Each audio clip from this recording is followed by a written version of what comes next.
Hello and welcome to Conversations Need to Be Had.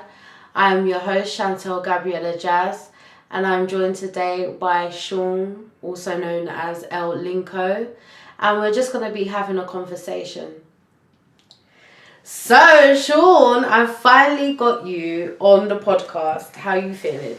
I'm feeling good. Probably I should introduce say hello first, at least. Yeah. Hello. Yeah, I'm feeling good. Yeah, it's been a while. I guess conversations need to be had.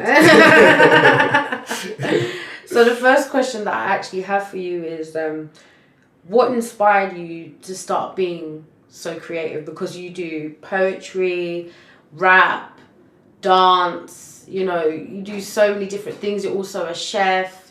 When did you recognize that you were so creative? I guess I've always kind of been that way, in one way or one element or another. I guess my dad first noticed that I wanted to be a singer when I was about 2. I think he took me to a show, and when we came back, 'cause my dad also was a calypsonian, so he made music as well. So he had his mic and and setups and stuff in his house, and we come back, and he always tells me the story. You come back, and I grabbed his mic, went up on the front porch, and I was just singing this song. I was like, and I couldn't really speak yet, so I didn't really know, the words or whatever. So I was just saying this, oh bap, and so I just kept going like that for like some kind of wow, and then so from then he noticed, this boy can sing and he got vibes, and I've always loved at being active and doing stuff, joining the choir and stuff. So I guess I probably when I consciously became aware of it, probably when I was like 5 or 6. I think when I first started singing in school and stuff. So it just kind of just went off from there. I think with the whole kind of different elements to my creativity, so like the cooking and the poetry and the singing and stuff, I guess that kind of developed over time as I'm a curious being, so I'm always trying to find why something is, where it came from, what it is, how it can be used, and then it's like, I think we had a conversation, I think yesterday or something, and I mentioned something about a hammer. You can hit a hammer. You can use a hammer to hit someone in the head really hard. You can use a hammer to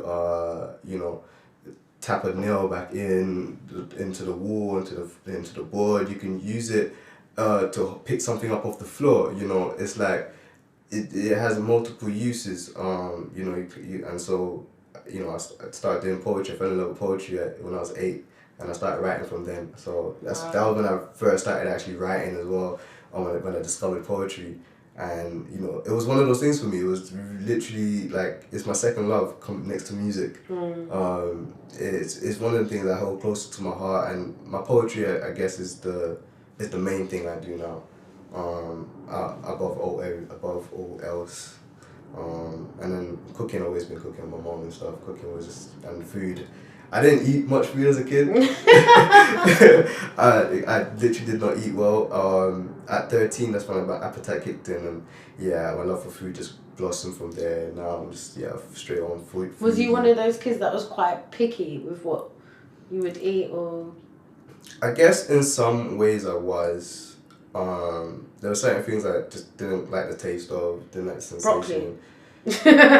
Surprisingly, I always loved broccoli, and I still love broccoli to this day.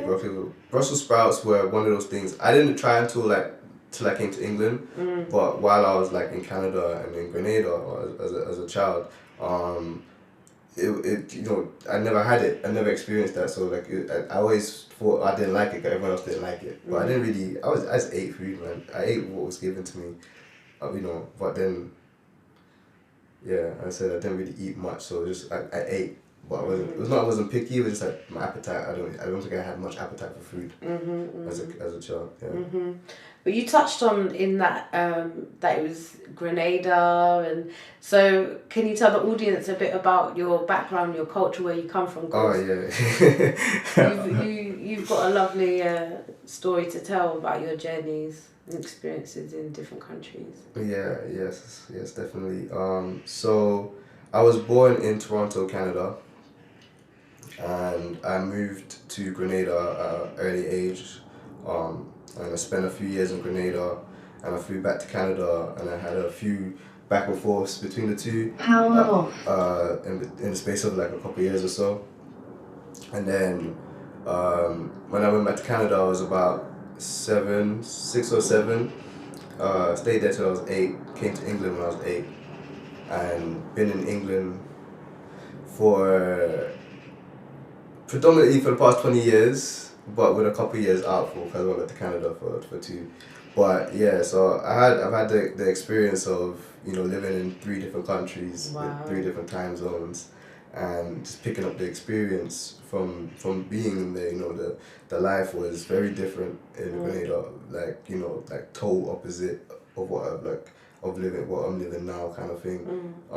Even though how was it different? It was. For one part, I was living on my grandmother's farm, which wasn't really a farm. It was Your farm, boy, is it? And it's funny because it's like the land she had, it was like just next to the beach. So it wasn't like you were in a farm and just fields. You know, like we had a little plot of land for the houses. Then we had a little plot of land for the cattle and the sheep and whatever. I think the goats we had as well. And then the beach was literally like 2 minutes away. Sounds like a dream. Honestly, it was. When I think about those memories there, I had a lot of experiences there, and I'm very fond of. You know what I'm saying? I learned a lot. The exploration of finding your own food, just being able to just wake up and think, where should I shower today? Like, do I shower under we had a cold shower, and then we had obviously the beach, the seaside. Then we had rivers. We had a river up, just like a 10-minute walk, and then we had a stream. Oh no, yeah, and a stream as well. So we could the stream was kind of So we had water supply everywhere, so we could just go take a walk by the river, go freshen up, even catch fish or crayfish or whatever. Go to the sea, catch fish there. You know what I'm saying? Go rock climbing, doing whatever. We're literally beaming right now, guys. We're literally smiling so much. It's that's what life's about. It's those things are so priceless. Like being able to be in control of your own consumption, that is beautiful. Yeah. I swear I just need a minute. Especially while that train goes past, I need a minute. But this is conversations need to be had. We are not filtering anything. We want this to be as authentic as possible, and for you to feel that you are part of the conversation. So if you hear a little bit of sound effects, just know that we're keeping it real with you, because we all gotta hear some things sometimes at the wrong time. Okay, let's keep going. Okay, so me and you, we go way back. Right? We go way back, and how do we meet again? How do we meet? Because I swear this story makes me laugh every time you say it. Because you make me think of of a film like Spirited Away, when the characters move, but it's like they're not on the ground. What is it that you you met me at a party? It was our friend Nisha. Well, I'll say Nisha and Faval are 2 friends with our mutuals. It was their mom's birthday, auntie's birthday, and what was it? I can't remember what it was. I think Nisha must have mentioned that my friend Chantal is coming too, or invite my friend Chantal, and it's like, I think you never met Chantal, so it'd be your first time meeting her. I was like, oh, okay, cool. Because she did mention you briefly in conversations, and then so I went to the house, and it's the usual. Everyone's there, everyone's celebrating, drinking, and then I'm not sure if you had been there already, or if I got there after you, or if you got there after me. I don't know which it was, but I seen you enter this room. It was so freaky. This moment was it was like it wasn't freaky in that sense where it's like, oh my god, get away from me. But it was more like more like freaky kind of excitement, like, oh my god, this just doesn't happen. This doesn't happen, okay? This is not real. Like, I'm not here right now. It must have been the alcohol or the weed. I definitely was high. But anyway, like, like I'm in the where am I? I'm not sure if I was in the living room or in the actual computer room, but I'm on one side of the room and I see you enter the room and there's people around, obviously. So you come in and it's like you just move through the crowd like they weren't even there kind of thing, but like you glided across the floor. Like you stepped and glided. Like you didn't stop. It was just like, is it because she's nervous? She's not just flying through the crowd, like, or is she just some kind of magical being? And then like in that moment, I recorded Nisha saying, yeah, she's like, she's like very like spiritual, like into astrology and stuff like that. And I was like, okay, cool. I've never really been one into astrology. I've heard about like I'm saying it's so weird, astrology. I've never really been into it. Like, I never really thought about it. Like, I know I'm an Aries. I know some people are this and that, the other. I was just like, okay, it is what it is. I did look into it, but I didn't really say I could believe in it as such, So, but then just meeting you, and seeing that, and I was just like, okay, spirits they exist. There we go. Okay, there we go. It's a different world out here. It's a different world out here. You just glide. Like, you just glide through crowds. Literally, You have like, to glide through crowds. You have to. But it's strange because we didn't actually. We obviously Nisha introduced us and obviously we said hello and whatever. But it wasn't. We didn't really kick off any kind of friendship. We're just like, hello. I just met someone that's mutual. You know what I'm saying? So yeah, I think it was probably. I don't know what happened. Someone played your music for me. Like I heard like this. Like this is my part of the story. Obviously, like someone played your music for me. Or I heard one of your songs. Somewhere. I'm not sure if it was Pavel. But Pavel said you did music. Mm-hmm. And I was like, oh, okay. But I hadn't heard any of your songs. And I think I heard one. I think he played me one. I was like, raw. It must have been something new just dropped or something like that.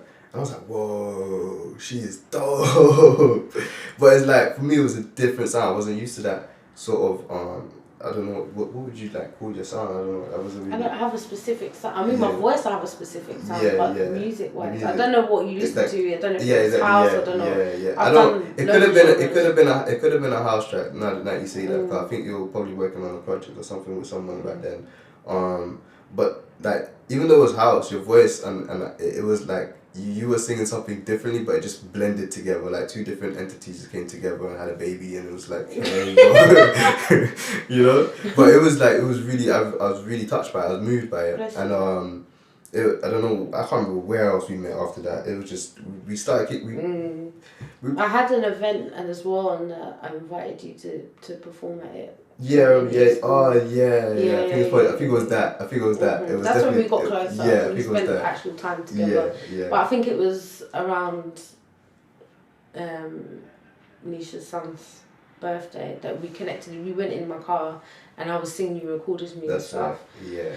But it's over time. But the rest is history. But exactly. it's been an interesting journey. It's been one of a lot of exchange of equal energy and helping one another be strong enough to overcome some really, really big things in life. And it's a beautiful place that we're at now in our friendship and what is going to be happening. And it's like in these conversations that we usually have, we do take it to a lot of different levels, and it's, for me as a woman, it's really important for me to have these conversations with a man because I don't know what it's like to have that perspective. And no matter how much I can relate to a man, especially one who is of colour, like I still don't know what it's like. So it's like, it's important for us to unpack, masculine energy and what that is in a positive way, but also what that is in a negative way. And I just wanted to kind of speak on that, like what's your views on masculine energy. Like, how have you seen that in yourself, and how do you use that to your advantage? Yeah, good question. How would I answer that? So like growing up with I never really got to, or I never understood this masculine feminine thing. I just everything was just is, what I'm saying. So it's not until roughly like college years, and you start talking about having different conversations with people, that I started to like kind of started unboxing itself to me. So for me personally, I tend not to use my masculine or feminine like kind of energies. I tend not to like kind of objectify them in the sense that they become a thing that is present in my consciousness, or like it's in my consciousness, but I'm not conscious of it. Like, what I'm saying. I just do things. I just because I'm me. You know what I'm saying. So for me, it's more like it's trying to find balance between the two. I don't think it's like for masculine. I think it's let's say like this. So like my relationship with my dad is like, from my point of view, like growing up, I believe it's always been like just brute force masculine, like just like man, just be manly, this that, like it's just that's what it just feels man. Like. Man, like man, like it's like more man. Not taking away from my dad, but it's like having seeing the ones I grew up, obviously coming to London. I was with my dad over here. My dad moved to London when I was still in Grenada, actually. He came to London and stayed there. And coming over here, I didn't have my mom with me, so I noticed that certain things I bring to my dad, he couldn't understand. And he couldn't grasp, or he didn't know how to deal with. And I started to realize it was his image of of masculinity, feeling masculine and trying to make me feel masculine, or teaching me how to feel masculine, like how he feels it, or how he probably would have wanted to feel it, like while he was young or whatever, right? But I feel like it gets like, what's the word here? Toxic in a sense. Like, I think when you just over masculinate everything, like everything has to be like macho, everything has to be, you can't have like that vulnerability, you can't have that nurturing side that the feminine like energies have, like like the mothers will have, what I'm saying. Like I feel like I have more feminine kind of energy in me than masculine, but I'm still a man, what I'm saying. I don't take away from myself, but it's more of recognizing the energy within me and recognizing who I am as a being, what I'm saying, and how I move through life, how I glide through the crowd, what I'm saying. Like, it's like understanding that I don't have to just barge people out my way. I don't have to make people know that I'm here and they have to get out of my way, or that or that dominate. That's a masculine energy. You know what I'm saying? Yeah. And there's for me there's a certain level to it. I think I feel I prefer to have the balance between the two. I prefer to be aware and be conscious of the two energies within me.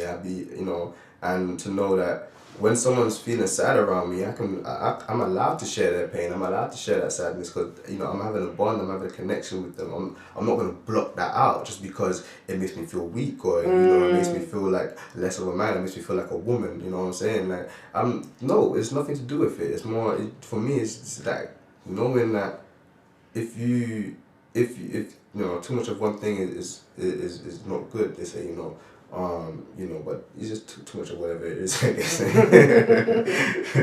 But for me, I think it's just too toxic if you're just like constantly trying to be the macho, trying to be masculine, trying to be this big broad like thing. You know what I'm saying? Like, for me, it's definitely, I think it's worked more in my favor that I've held on, or I've addressed my feminine energy, because it was as growing up as a guy, it's gonna be like, I'm looking at my friends, and they're all like very manly, very like, you know, the image that I see, general image anyway. Like, what image is that then? Like you know, like just someone who looks strong. They don't like, they don't show, they don't cry around in public. They don't like look weak. They like, I like the way look you said straight, that, in public. Yeah.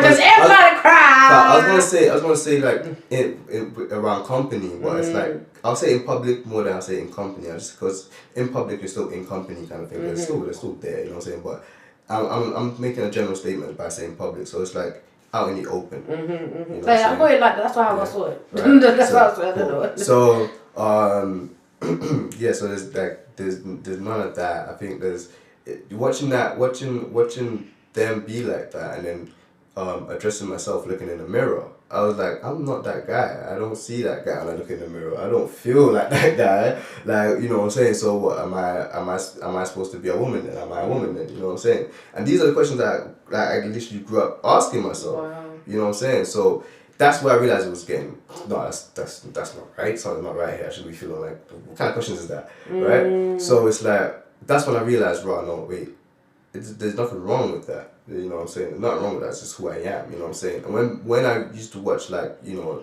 the, like, you know, famous people say, oh, just be yourself, you know, I was like, who is self? Who is me? Who am I? You know what I'm saying? And yeah, addressing that was definitely one thing I'm definitely proud of that I've come out and done. I think is like that I didn't fall victim to that kind of trauma, but it can be traumatizing when you ask when you're a kid and you ask yourself, am I really a woman? Like, because you're watching this TV program of like people changing their genders, you know what I'm saying? Well, that's the day and age that we're living in now, and that's probably some of the questions that a lot of young people are having to ask themselves because of the same reasons you were asking yourself, because how society have made us think that a man should be, you know, and not everyone has that inner information to know that actually I'm allowed to just be. I don't have to go to one side or the other. I can be right down the fucking middle. Yeah. Exactly. And that's why, like, you know, it's I'm gonna make it into like a mantra kind of thing for myself, but it's like a thing. I don't know what you call it. I don't know. It's a law. Maybe a law. I think it is a law. But balance. Balance has been at the forefront of like everything I do. You know what I'm saying? Not always, because sometimes you do have to tip the scales. But balance is, and I mean, even tipping the scales, knowing when to tip the scales, that is balance, because at times you have to tip, then then you balance, right? So it's like sometimes you have to I have to understand that just because you know, as we're talking about masculinity, like, as you know, just because I am a man, I was born into a male body, it doesn't mean I have to be any kind of one way, you know, like, and this is then where it brings it back to the earlier point of where my art is, you know, my art is multi-layered, is like, has multiple elements involved to make it what it is, you know what I'm saying? And that's where really, like, for me, yeah, it just knowing how to balance yourself between masculine and feminine, and how to utilize that, you know what I'm saying? For me, it's like, I cry sometimes when I need to myself, but even recently I've been crying more often in the last year than I cried ever, like, yeah, and it's because I feel like I'm coming more into myself. I feel I'm starting to feel things I've held back for so long, you know, and I've been crying in front of people, which I don't normally do. I always hold back the tears, like, literally, even when no matter, like, I cry, I start crying randomly, like, even at work sometimes, and it's like, I have to hold it back. I hold it back, you know what I'm saying? And it's strange that happens, you know, but it's like, just being able to just let it flow is a thing I'm learning with right now, you know, just letting it flow, letting that whatever sensation it is, whether it be pain, whether it be like pleasure, whatever that is, let it just flow, let it just be, you know, and just observe it in a sense. 'Cause I like observation. I like observing things. I just like observing myself and observing everything around me. So,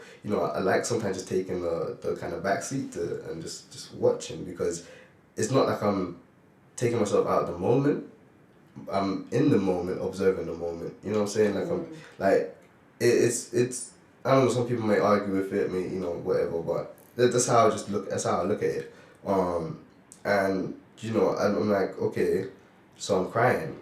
Why am I crying? Should I continue crying? Is that a good thing to do right now? And then it's like, okay, cool. Maybe right now is not a good time for me to cry. Let me just dry my eyes and I'll cry later. You know what I'm saying? Something like that. But there's times when, because you don't cry often, it's like I have to let it flow sometimes. Because I don't know if I hold it back, how it's gonna come out the next, how it's gonna manifest. You know yes, exactly. And then that's where that comes back to the manifesting thing. Is like when you're that looking like you're that kind of that guy that can't be touched. You know what I'm saying? It's like you teach that to your kids, but then it's like how they perceive it. You know what I'm saying? What kind of things are you then neglecting? You know what I'm saying? Because for me, it's strength to know that to even know how my feminine energy is a strength. You know what I'm saying? It's not like it's not a weakness, knowing that it's there, knowing how to utilize it, knowing that it can be used for good, it can be used to better my life. You know what I'm saying? It's not gonna make my life worse. I may feel some pain because that's what sometimes you feel things. You're allowed to feel it, and that's the thing. Is a lot of the time is that men are not allowed to feel. A lot of straight women will go to a man, oh, like, why are you being like that, or you're being and then saying those comments, and it's just like, well, hold on, I was there when you were crying and eating your ice cream, but what about me? I just got let off from work, like, and do you know what I mean? It's little things like that. It's like there has to be that balance between both people and understanding that like a man is allowed to express his emotions, because then like it becomes toxic, and then like you're saying, it's like having to then question when you can feel. Why are you questioning when you can feel? And that's obviously what comes a bit more naturally to women, because we feel a lot in our process of being a woman, like with periods and all of that sort of things, that we're always made to remember to feel. You know what I mean? So it's really interesting to hear your take on it and how you've enabled yourself to just be who you are. It's so difficult, let alone being a man or a woman. It's very difficult for any of us at this moment in time to really stay focused on what really matters. I think, sorry to go on, but just one more point. I think it affected my art as well, my creativity. Affected what I wrote about. Really? It affected what I wrote about and how I wrote about it. Okay. Because I wouldn't use certain words, I wouldn't say certain phrases in a way I would say them, and I'll be scared to write them down. And then once I started to observant, so I have to observe this, because if you want to be master of self, you have to be observant of self. So I'm watching this, and once I noticed it. I kind of brushed it off, but I noticed it, you know what I'm saying? And it's something that I'm definitely going to address. I am addressing, like, you know what I'm saying, consciously and subconsciously.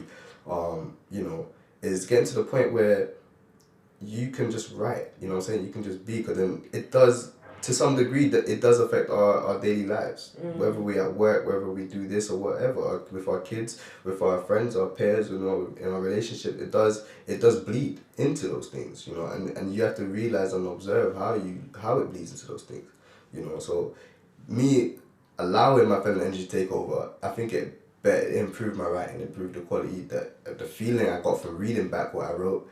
It improved it over time, you know what I'm saying? And I noticed that I'm better for it.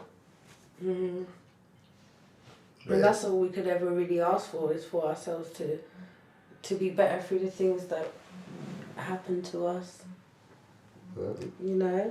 It's just one of them things that we have to address, because it doesn't go away at the end of the day. So I just wanted to, well, you touched on it, kind of like, how do you feel in your realization of toxic masculinity? How do you feel that you will use the things you learned to be a parent? So how would you do things differently? Like, how would you implicate those things into your child's life, of what it is to be? Or So I would, for me, I definitely want to be able to listen to my kid more. You know, a lot of times we get taught by getting talked at, you know, and not really listened to much. You know, I heard someone say when I was doing youth work, and well, I was a volunteer youth worker at the time actually. And I think I just come out of college, and someone touched on the point that teenagers just want to be heard. You know, they just want to be listened to, and I was like, yeah, that's definitely something I definitely want to be able to allow my kids to be able to do, my children allow, you know, for them to be able to do, to be able to talk, and I'll be listening, and they know that I'm listening. You know what I'm saying? For me, I felt that that's one thing I lacked in my childhood and growing up. You know, it's just someone to just actually listen to what I'm saying.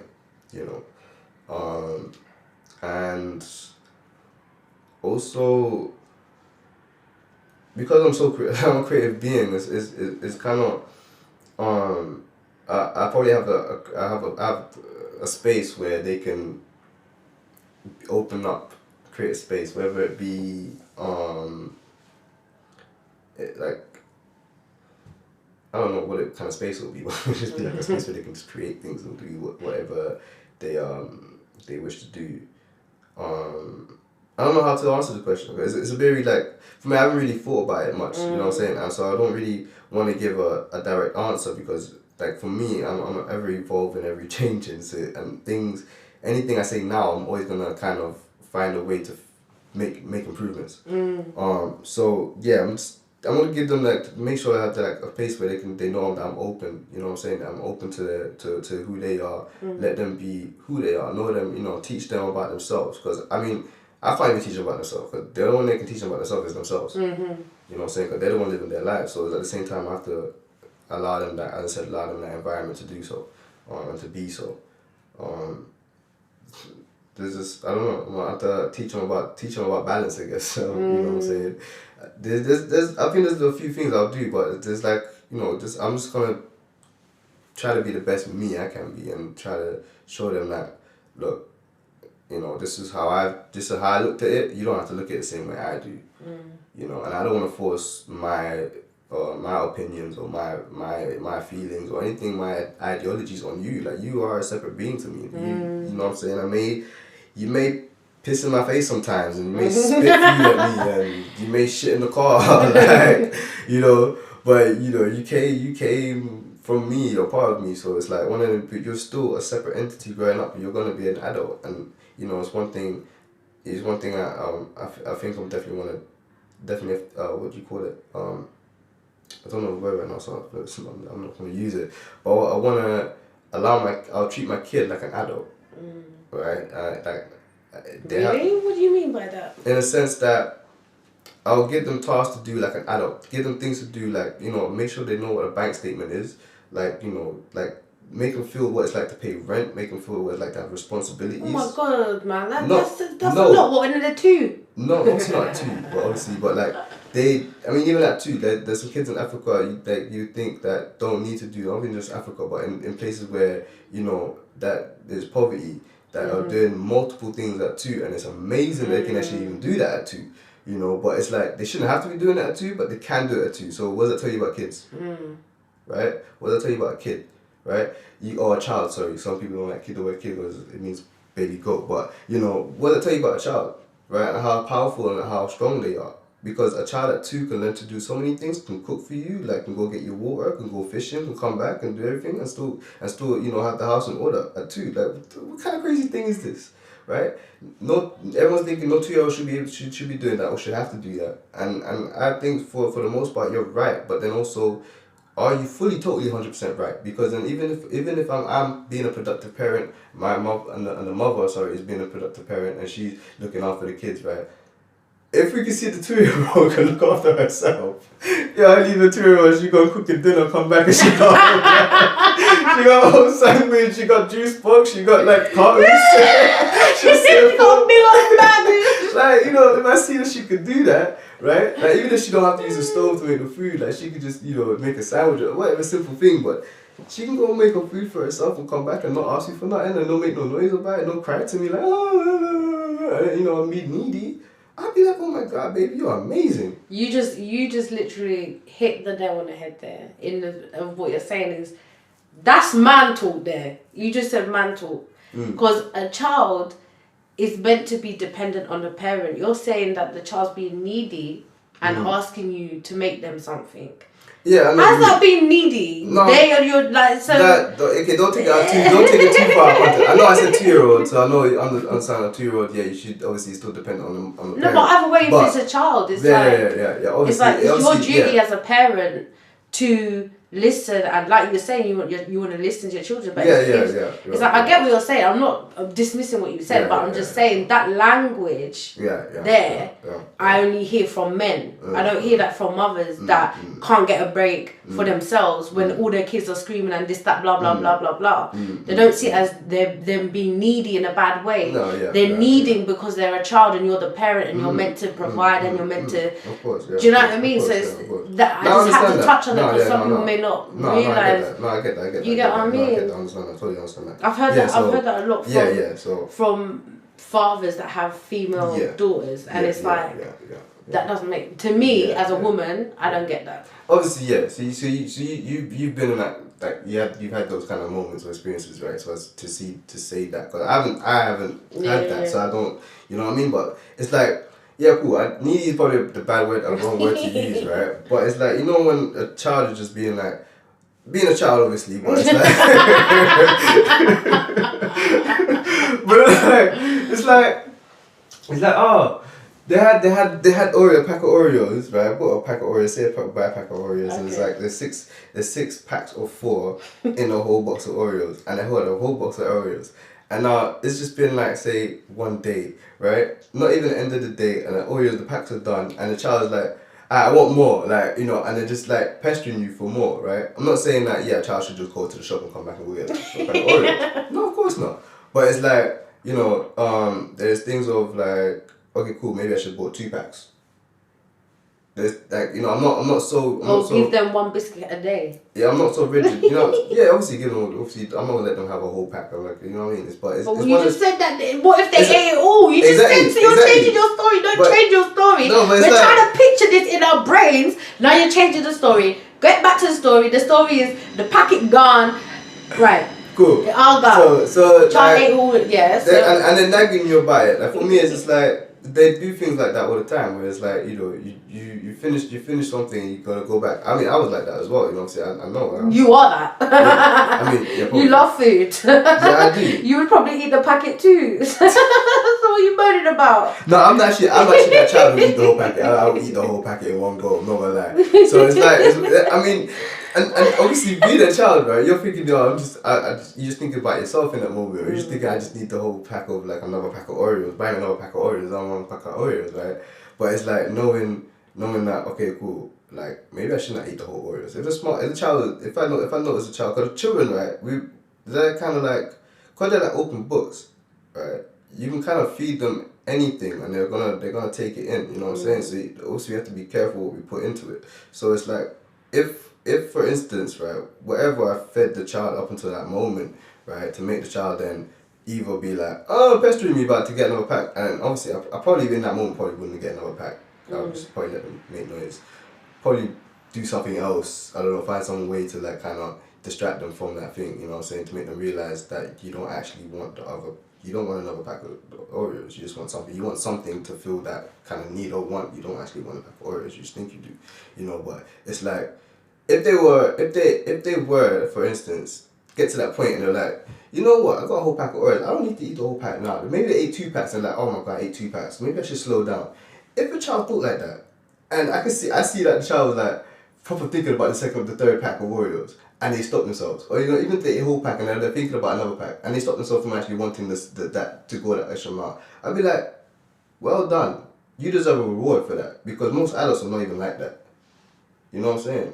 But we can actually we can actually grow out, raise our children to be in a way to act more mature than, you know what I'm saying? They don't have to be like full blown adults paying rent and doing things. They don't have to. But be you just said the children going back on I'm not saying. I'm you saying, want them to look at bills. No, exactly. I wanted to know, not do it. They have to know, because I didn't know coming out. I don't know. I don't even know how the tax system works right now. No, I don't think any person that went to school in this country was taught those things like that's at an age where then that is actually gonna come. Where? They were, because the rich the rich teach their children to be rich and how to be rich, so they know how to read a bank statement by the time they're 10. They're reading. Most of them are reading that. That's how, and most of them ones are reading bank statements and stuff. They're still successful and they're still making they're still making money. But it's like I'm saying it's what we teach the children, right? Because like if you treat a child like a child, right? That child is more or less like just like giving them and just like that's not how you bring up a child. That's the Western way to bring up a child to consume and to eat Oreos. Not just that though. It's not just. There's giving and then there's like just treat them like they're inferior, like they're just children, like they're just like literally your children, like you're above them, and they're like having like that dominant submissive kind of relationship with them. It's like if you treat that child like they don't know nothing their whole life, they're gonna feel like they don't know nothing their whole life. Yeah. But if you treat them like they don't know nothing, I mean we don't. They don't know like they say that children come in and they know their being, like they know their mission or whatever, but it's through the world that then they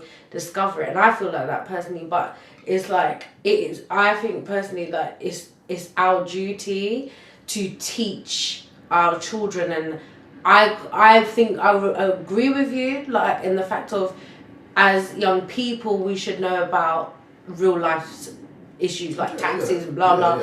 But I cannot stop my child from being a child because I work with children and I see how children are, and children are not in the mental state more time to make massive fucking decisions to do with their body or whatever. So all of these things that, oh my god, children are so this and that, they follow. Yes, they say some things, like a lot of the time, like when I work with some kids, you can tell they have older siblings because they speak in a way that they've heard their older siblings speak and but it doesn't mean that they can actually fathom the reality of the decisions that they're making and the things that they're doing. So for me, as I can't, as someone who teaches children, like I can't put so much pressure as well on a young being to know about society. I would rather my child experience their childhood and have a normal or whatever, there's no such thing as normal, but have a space to be young and to be free and not to just put all of this societal bullshit onto them at that precious age, because from the time they're born to the age of 7, those are the ages that can damage them. And if you're putting all of your shit onto your child and you think you're going to help them in the future, like you're actually damaging them. Like there's children that have to be parents to their own parents, and how that damages them and they don't have the ability to tap into their own imagination. Like for me, I think that's toxic. I see the point of them having that respect as a being and not trying to put your own ideals and stuff on them. Do you know what I mean? But it's like, who am I, especially as someone who's been a child, to take away someone's childhood? Like people like Michael Jackson, if he maybe had a childhood, maybe he would not have been the way that he was. But he did. Sometimes when you don't have something in life, it then becomes your obsession to obtain that because you never had that. So it's like, for me, that's just my perspective on it. You know what I mean? And you made a good point there, but it made me realise in what I was saying. It's like, it may sound like I'm pressuring the kid, but it's not like I'm pressuring the kid. I'm just letting the kid know, look, you're a kid now, you can enjoy yourself, bro.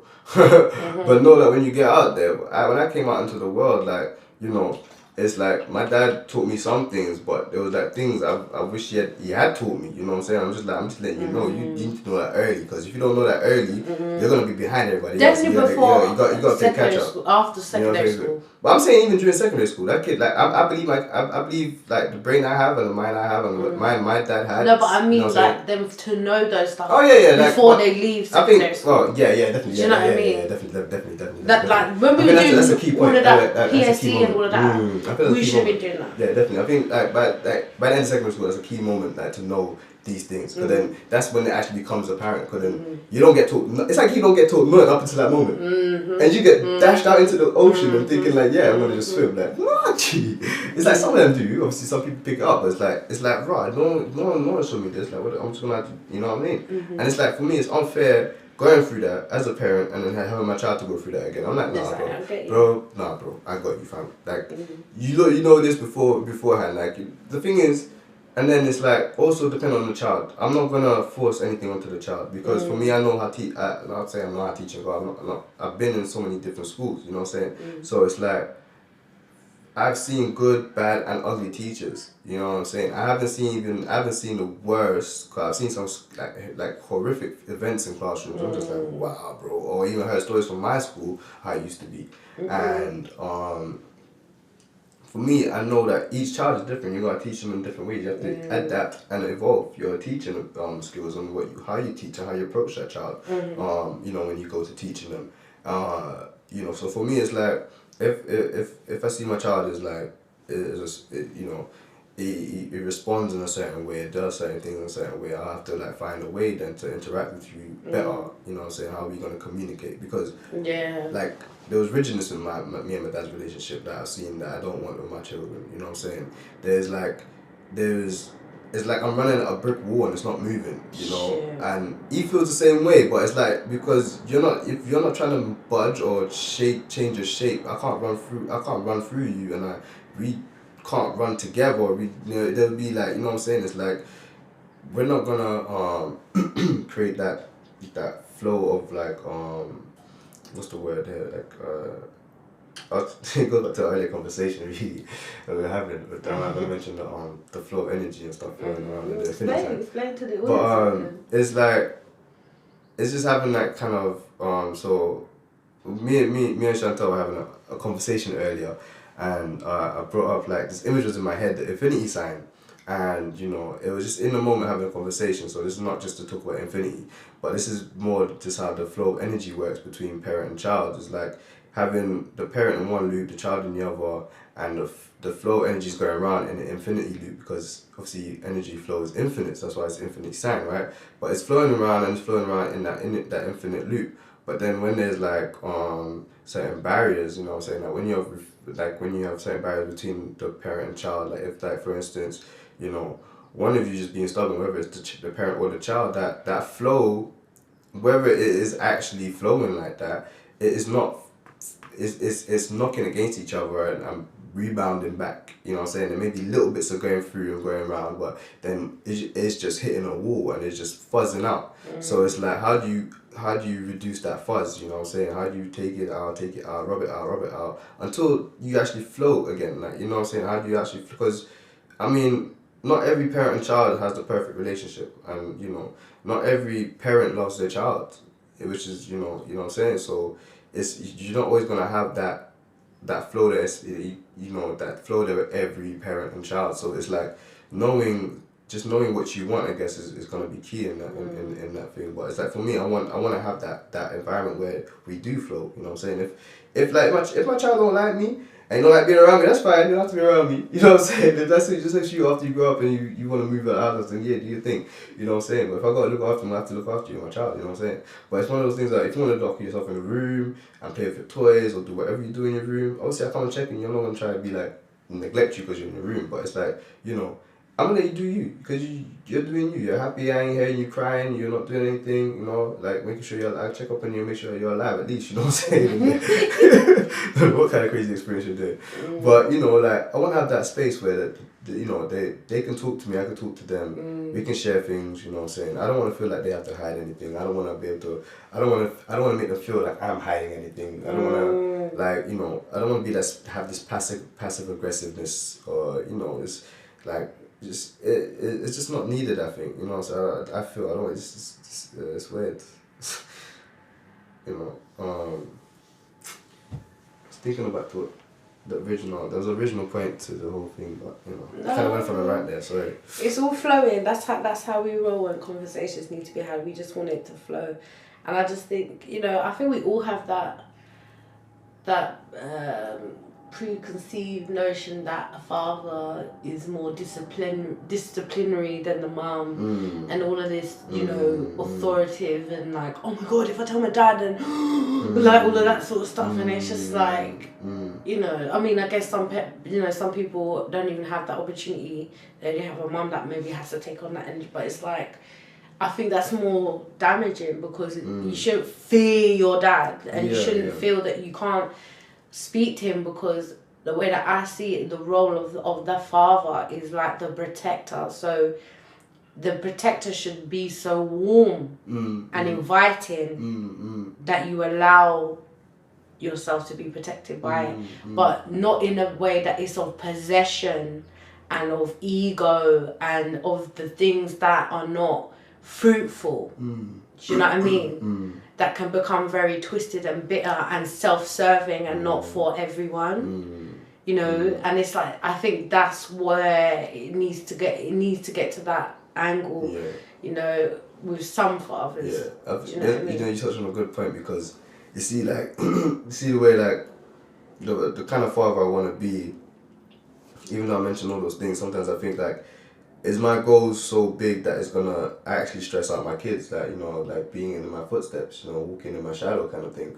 Am I gonna be overbearing? Am I gonna be like, you know, like, Dad, you're asking the impossible here, like, you know, am I gonna be like, are they gonna kind of despise me because, you know, they were forced into this kind of lifestyle that I have, that they now have to kind of either do the same, or they're just gonna be like neglected or left out. And I don't want to have that kind of space. Like, no matter if, like, I wanna build a school out in Canada, like an art school, and, you know, and to build the kind of school I'm looking to build, I'm gonna need like a lot of funds and a lot of resources, and, you know, I have a lot of big goals and dreams, and it's like, if I actually do happen to achieve those goals and dreams, and I have kids in that life, you know, or in this life, I say, but in this life, you know, am I gonna be a self-serving parent? Cause, you know, I was watching a show recently, and the guy had all the success. He was like famous in town and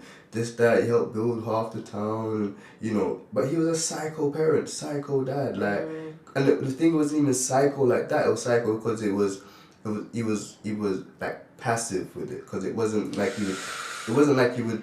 Yeah, he's big built, and he's very like overbearing, and he's very like, you know, like you don't want to talk bad to him, you know what I'm saying? But in the sense that you wouldn't see it if you were looking, like, just looking at the family.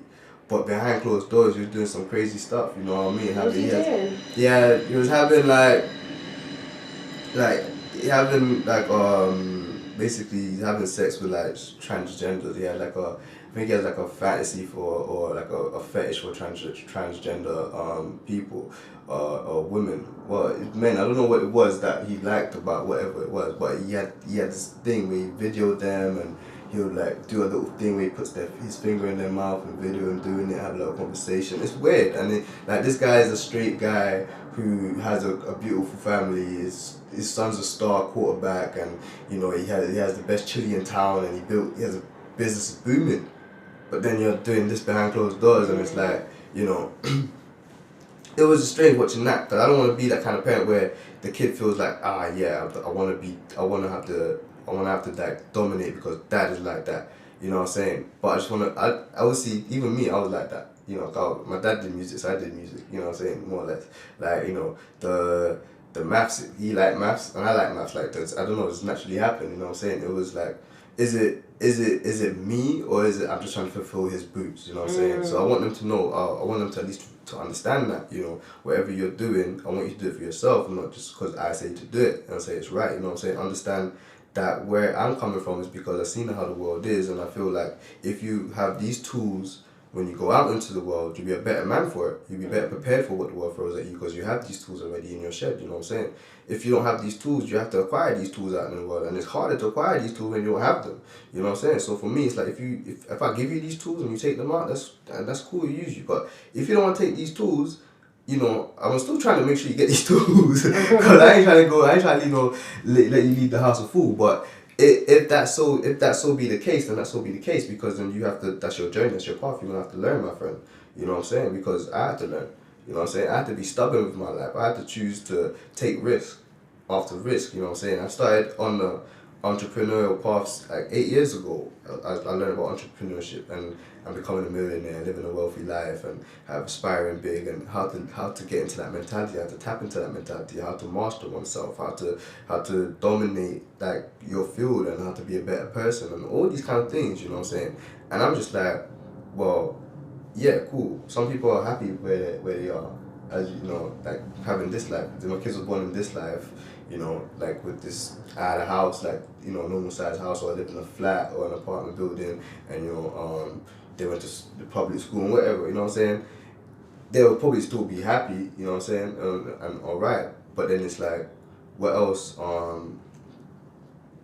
What else? Like, there was still limits. You know what I'm saying? There's still limits to what they can sometimes feel. Even if you're middle class, like, you still feel like there's certain things you can't have. You know what I'm saying? You still feel like I need something more, like, you know. And I don't want to feel like that, but I want to feel like that, because you need to have that thing that you don't have, that you want. Because if you felt that thing you want, then what you really doing? Because we all want something. We all want to go somewhere. But I've I've got to disagree with that.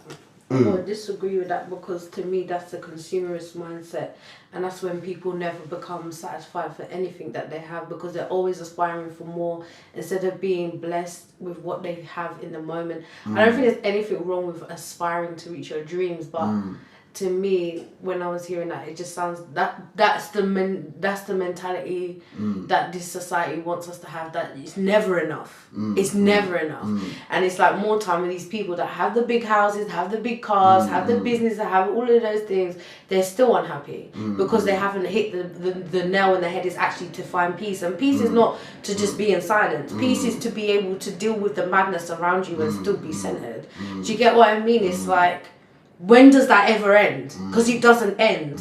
Because we see all these people, and look how they have things that they. What is the point? What is the point? And it never, ever ends, because you want more. Even Drake said that. He said the way he moves in it, in the probably why he's become so successful, because he just wants more and more of it, and maybe that's why he can adapt himself and all of that. But it's like, for me, that's you know, I think aspire to follow your dreams, but don't always long for something, and always look at what you have and despise it because it's not something else. It's not the latest PlayStation. It's not the latest. That's the thing. Car. It's not the And that's the thing. It never ends. And that's the thing, because obviously, because what Howard said it, there's a lot of things that I couldn't say, because I had to squeeze everything into a nutshell.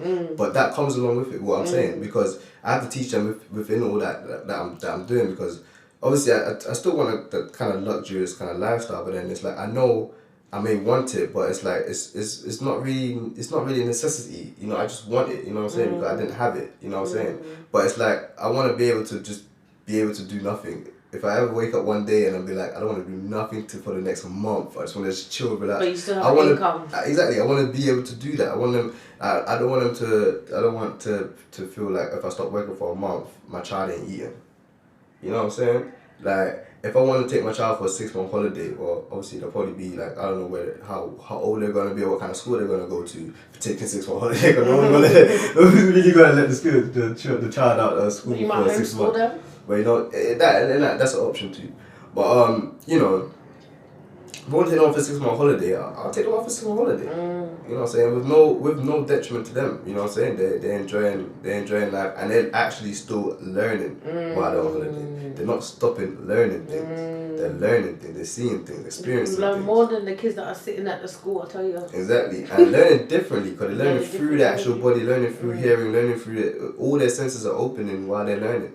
At school, you only really use your eyes and your ears. I mean, I also see your hands as well and touch and whatever.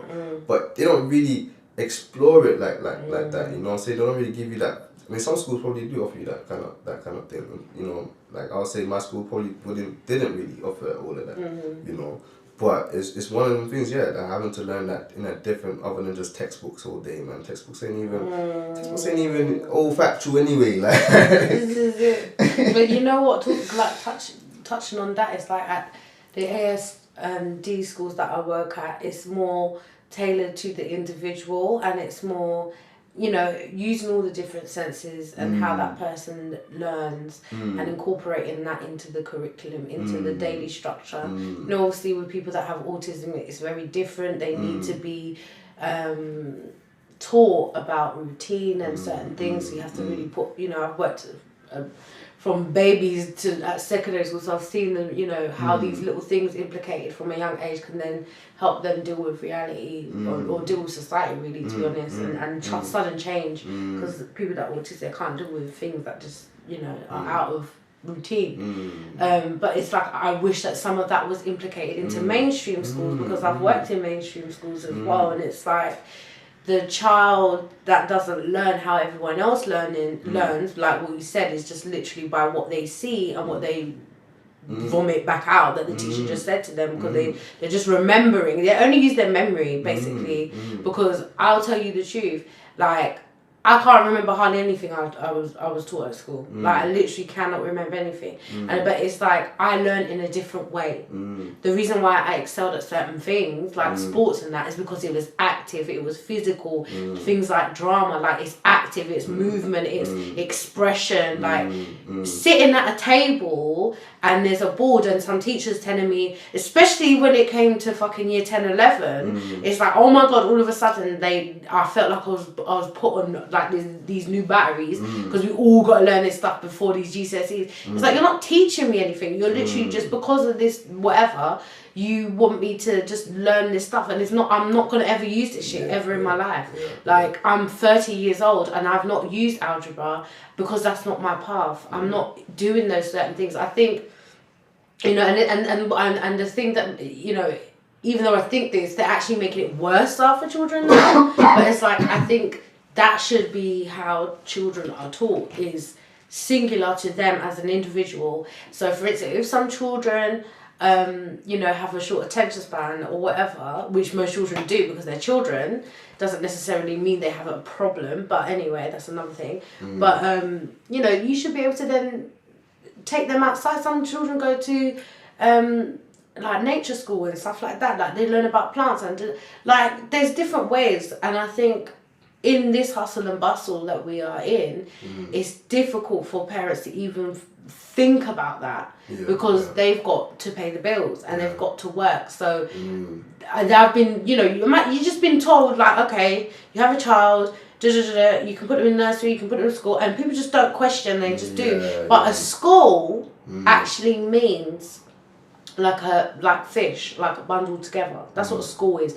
School never existed in this country until after the Victorian era. You remember like Mary Poppins, and then you see the little kids doing the chimneys, and a lot of them lived in the mass working houses and all of this shit. So all of this bullshit that this country likes to make up, that, we're so educated, we got schools. No, that was made, it was a program to then conform the workers to society's positions. Because why are we at school for the same amount of time that we're pretty much going to be at work at?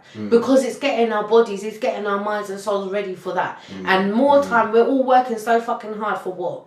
That's not, to me, that's not life. That's not life. And it has to start at the basics of, what the fuck is this shit? What am I putting my child into? I'm putting my child into a fucking system that is made for my child to comply, because that's what fish is fucking, that's what they're going that way. You're following the leader. You know what I mean? And that's like, this is the reality. This is the reality, and it's sad, but it's beautiful at the same time, because we're old enough now that we've been through it to see it for what it is. Because at that time we didn't know. and that takes me to this, like, you saying all the things about like how you want to implement the, what do you call it, the thing? The ASD forms of education, so how they use like sensory things, and it's more to the individual. It was so dope you say that. I need to put that in my notebook so I can add it to my notes for my school. So basically, my school is gonna teach like from, I forgot the age one. It was like 11 to 24, I think. So like 11 to 24-year-olds it's gonna teach them like obviously mainstream, like obviously the usual maths, English, science, history, the other stuff. But then it's gonna be probably not history because it's art school, isn't it? But I mean, history will come into history of arts and history of other stuff that we teach. But we're gonna have sports. We're gonna have sports and a culinary, whatever. So each one probably have history in that department, right? Of that department, let's say. But what's it? So I want to implement a way of teaching the kids in a way that it is like that. It's on the individual. So like we have obviously like normal classrooms we can teach in, obviously, but this is the skeleton. So I don't know how it will improve. But I want to don't give away too much of your secrets. No, of course not. No, of course not. But I have to put it to the universe, so the universe knows that anyone who's. I'm actually actively looking for teachers, like future teachers that I'm actually going to hire.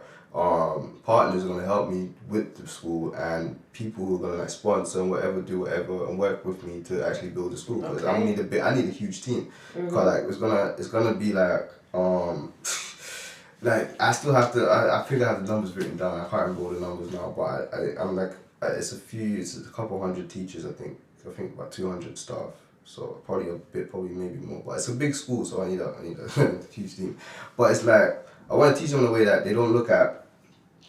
For instance, they don't look at like algebra, right, as just algebra, as just letters and numbers together to make like equations and formulas, right? And they don't understand the formula. And then it's like everyone thinks, or everyone has this misconception that they don't use what they learn in school in everyday life. Like for instance, algebra, right?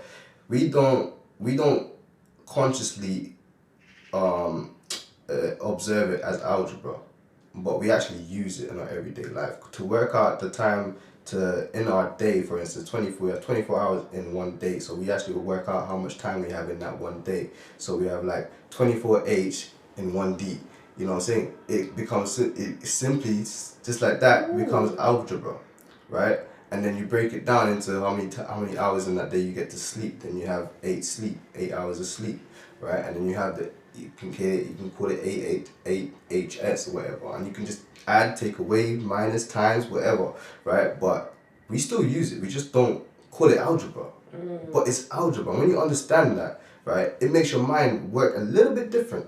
You know what I'm saying? Just a little bit different once you realize that. So I want to make sure these kids understand that, and understand that there's not only just one way to look at what I teach you.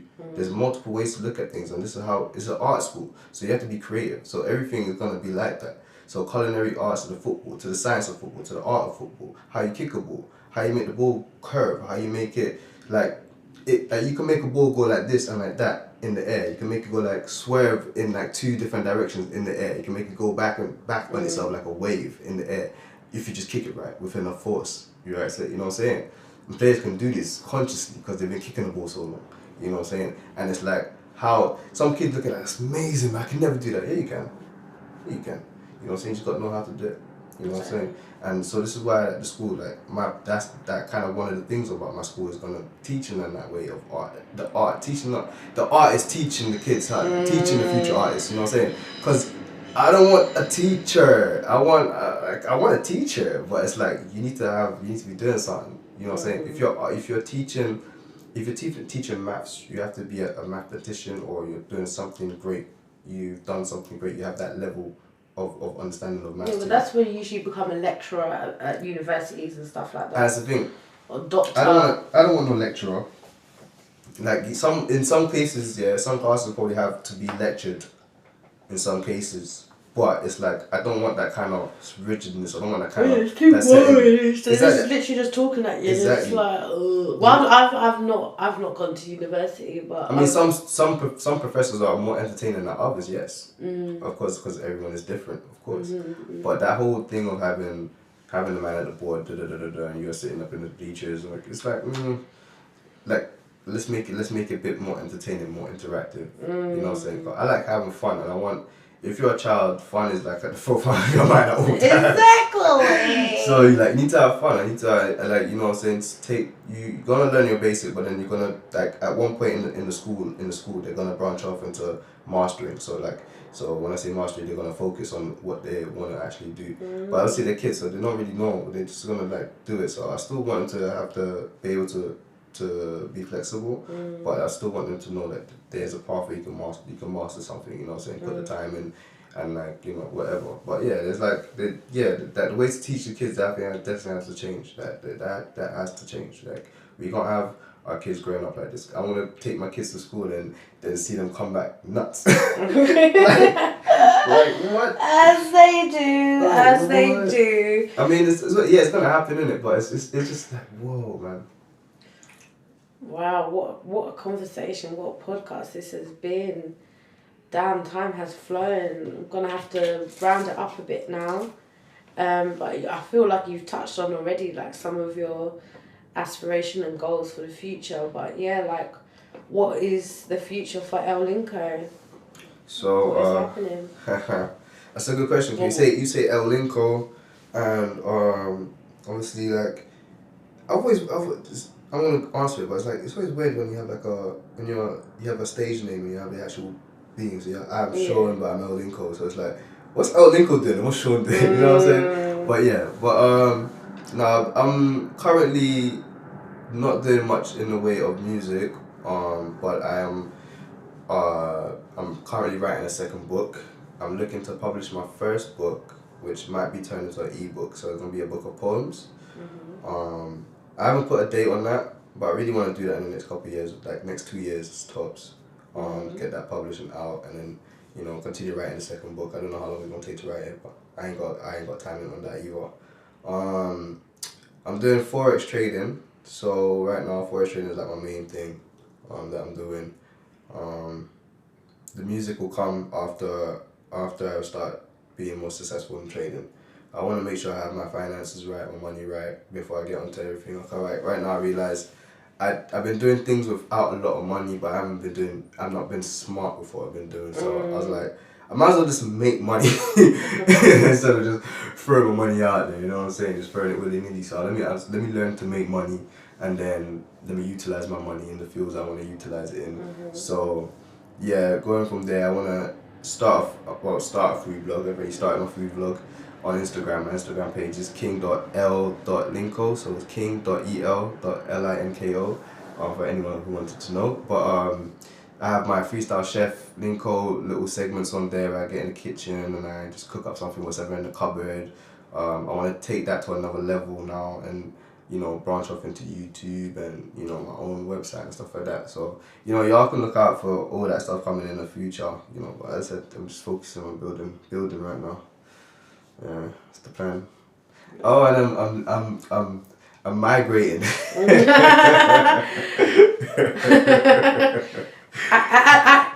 at Sean's will, yeah, at his will.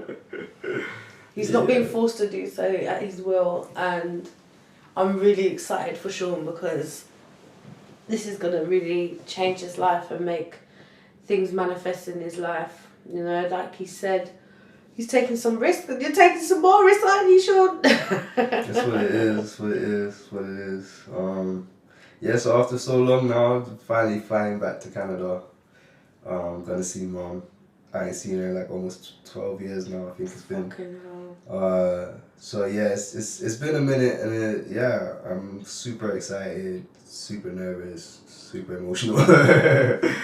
But yeah, I'm just excited for the future. I can say I can't wait, but I can't wait. But at the same time, you just want to get there. But I still want to say goodbye to everybody. There's a lot of things I'm actually leaving. I won't say leaving behind as such, but there's a lot of things that it's gonna be here that I can't reach no more. So a lot of people, a lot of friends, and whatever.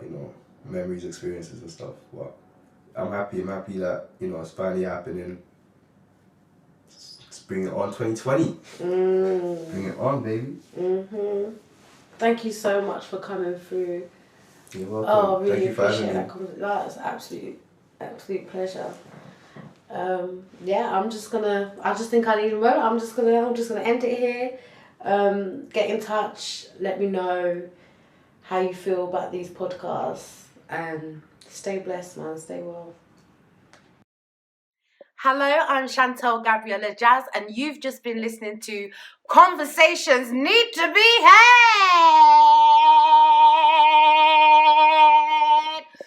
And if you like that episode, then please like this video and share it far and wide so people know what time it is, and so we can help elevate the human consciousness to a higher level and having these really important conversations.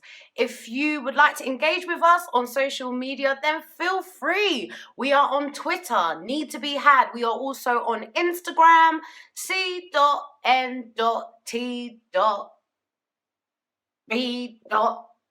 I just like them dots. I had to fill the dots. But anyway, or if you would like to engage with us through email because maybe you want to contribute or maybe you'd like to feature on this podcast, who knows, then please email us at needtobehad@gmail.com. And yeah, thank you so much for listening to this episode, and stay tuned as we have so much more content to give you. Peace.